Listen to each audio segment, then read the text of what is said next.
Hello and welcome to another FEA tips and tricks video. In this video, I'm going to show you how to create a model containing both composite parts as defined in ACP and non-composite parts.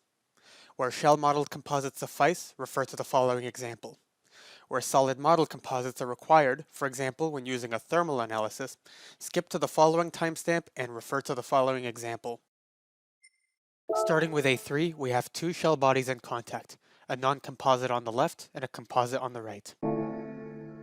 Next, in A4, we define our non-composite properties, which will be transferred to the final model. The values for the composite are arbitrary.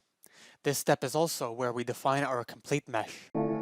Next, we build our composite in A5. Here we define an oriented selection set for the composite named selection created in A3. We then build our layup. We have plies in the 0 degree, 90 degree, and 45 degree directions from the bottom up. Transferring shell data from A5 to B2 gives us the final combined model, with the composite part as defined in A5 and the non-composite part as defined in A4. We then add a bonded contact between the edges, then we fix one side and apply a displacement to the other.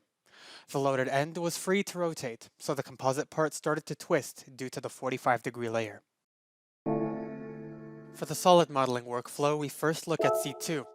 Here we have a solid body for the non-composite and a shell body for the composite. Next, in D4, we suppress all non-composite geometry and follow the standard ACP workflow. In D5, we define the same layup as before, but this time we create a solid model for transfer into our final system. Then in G4, we suppress all composite geometry and follow the standard mechanical model workflow. Transferring both the solid composite from D5 and the non-composite data from G5 to E2, we have now put together the final combined model. This time we have a one-way coupled structural thermal analysis with a temperature condition at each side. The orthotropic thermal properties of the composite result in the uneven heat conduction that we expect.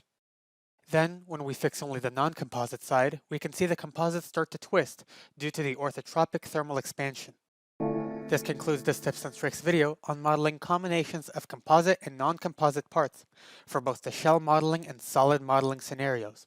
Thank you for watching and have a great day.